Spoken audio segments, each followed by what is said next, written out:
ரெண்டு பேரும் வீட்டை விட்டு ஓடியாந்துட்டோம். சென்னையில் உனக்கும் யாரையும் தெரியாது, எனக்கும் யாரையும் தெரியாது. உன் ஃப்ரெண்டு கிருஷ்ணாவை பெரிய மலை மாதிரி நம்பி வந்த, அவளும் வீட்டை காலி பண்ணிட்டு போயிட்டா. அடுத்து என்ன பண்ண போறோம்? திரும்பி ஊருக்கே போயிடலாமா? போனா எங்க அப்பா ரைஸ் மில் காரனுக்கு கல்யாணம் பண்ணி வச்சிருவாரு. பரவாயில்லையா? என்ன கீர்த்தி இப்படி சொல்ற? சொல்ல வைக்கிற.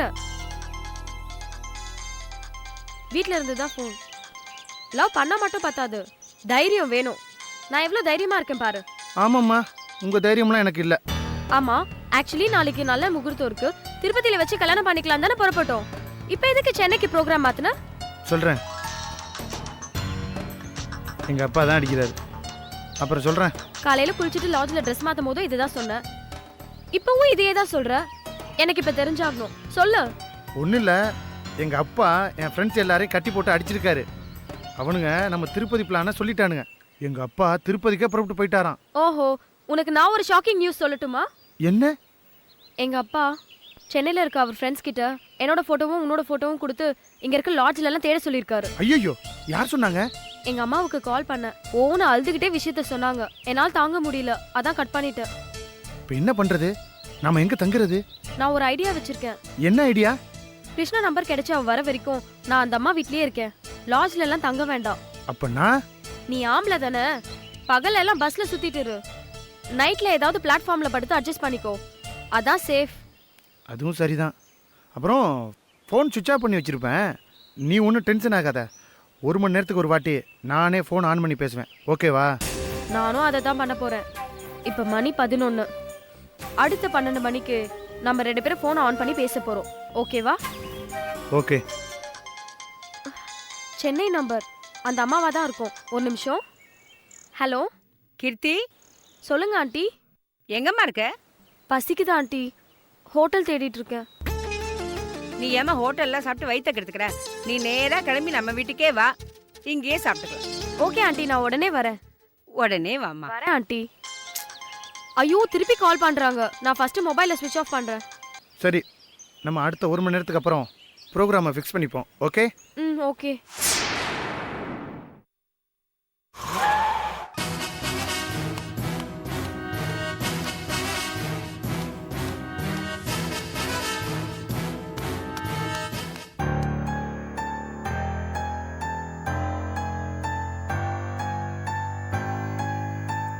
வாங்க தலைவரே, வாங்க.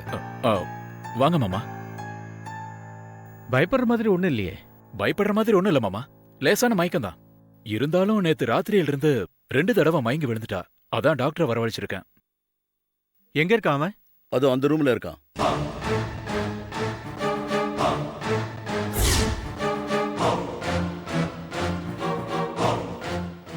ஏய், உன் பேர் என்ன?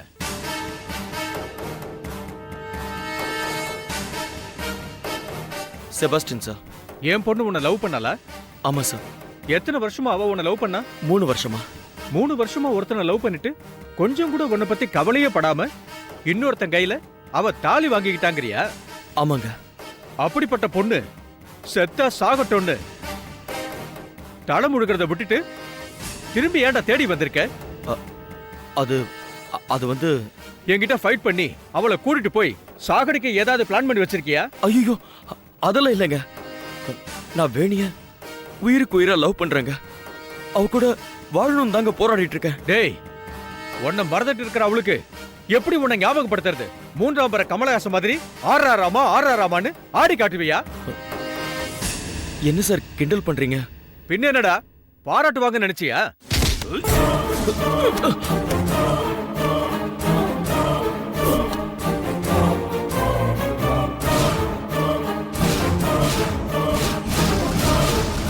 டேய், பெத்த அப்பங்கிட்டே வந்து குழந்தையோட குணத்தை பத்தி சொல்றியா? எனக்கு தெரியாது என் பொண்ணு பத்தி? டேய், எங்க பொண்ணு காதலிச்சான்னு தெரிஞ்சா ஒன்னு இல்ல, அவன் எந்த பிச்சைக்காரனா இருந்தாலும் நான் கட்டி வச்சிருப்பேன். அப்படிப்பட்ட ஒரு அப்பா நான், தெரியுமாடா உனக்கு? டேய், உண்மையை சொல்லுடா. என்னையும் பூவரசனை பிரிக்கிறதுக்காகவும் எங்களுக்குள்ள சண்டை மூட்டி விடுறதுக்காகவும் உன்னை யாரோ அனுப்பியிருக்காங்கிறது எனக்கு நல்லா புரியுது சார். இது பாரு, அது யாருன்னு பேரை சொல்லிட்ட உன்னை விட்டுடுவேன். சொல்லு. சார், நான் யாரோட அடியாளும் கிடையாது சார். நீயா சொல்லிட்டு அப்படியே விட்டுடுவேன். நானா கண்டுபிடிச்சேன். அவனை உன்னை பொலி போட்டுடுவேன் ராஸ்கல். சொல்லுடா. சார், நீங்க என்ன எப்படி கேட்டாலும் சரி, என்னோட பதில் ஒண்ணே ஒண்ணுதான். சத்தியமா வேணிக்கும் எனக்கும் 3 வருஷமா லவ் இருந்தது. உங்ககிட்ட சொல்ல பயந்துகிட்டு யாருக்கும் தெரியாம அவ என்ன ரகசியமா கல்யாணம் பண்ணிக்கிட்டா சார். கோவால நாங்க 2 பேரும் 20 நாள் சந்தோஷமா குடும்பம் நடத்தணும். மெடிக்கல் கேம்ப் விஷயமா ஒரு வாட்டி, பெங்களூர்ல சுமித்ரா கல்யாணம்னு ஒரு வாட்டி, இப்படி நாங்க சந்தோஷமா இருந்த நாட்கள் நிறைய சார்.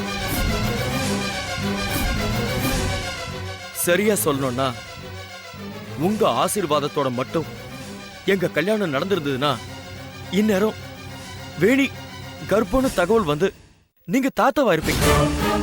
ஏய், பொய் பேசுறதுக்கு ஒரு அளவே இல்லையாடா? இதுக்கு மேல உன்னை உயிரோட விட மாட்டேன்டா. ஒரு நிமிஷம். என்னாச்சு டாக்டர்? அவர் சொல்றது பொய் இல்ல, உண்மை.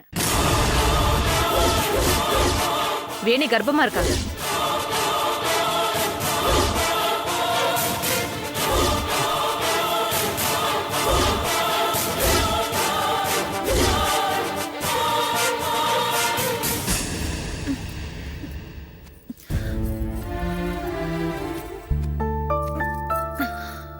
வேணி, கல்யாணத்துக்கு முன்னாடி இந்த மாதிரி எப்பவாவது மயங்கி விழுந்திருக்கியா?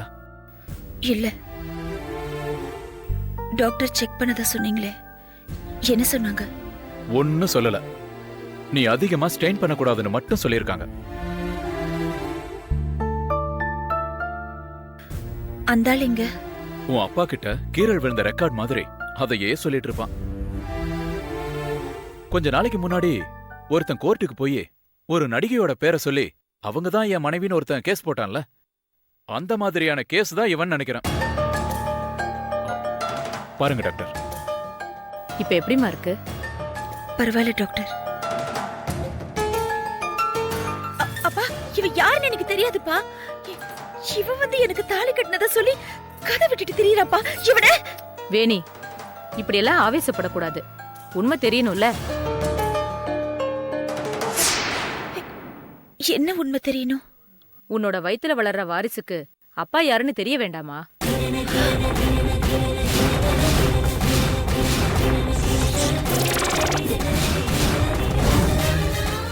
ஆமா வேணி, நீ கர்ப்பமா இருக்க. டாக்டர், என்ன சொல்றீங்க? நான் கர்ப்பமா இருக்கேனா? ஆமாம்மா, நான் பல்ஸ் பார்த்தே தெரிஞ்சுக்கிட்டேன். பிளட்டும் எடுத்து கொடுத்து அனுப்பி இருந்தேன். இப்பதான் எனக்கு போன் வந்தது.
Yeah, we don't want to do anything to scare your children. That's the last thing we want to do. We don't want to scare anybody.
enjoyed this video, kindly like, share, comment, and for further our interesting videos, subscribe our channel below.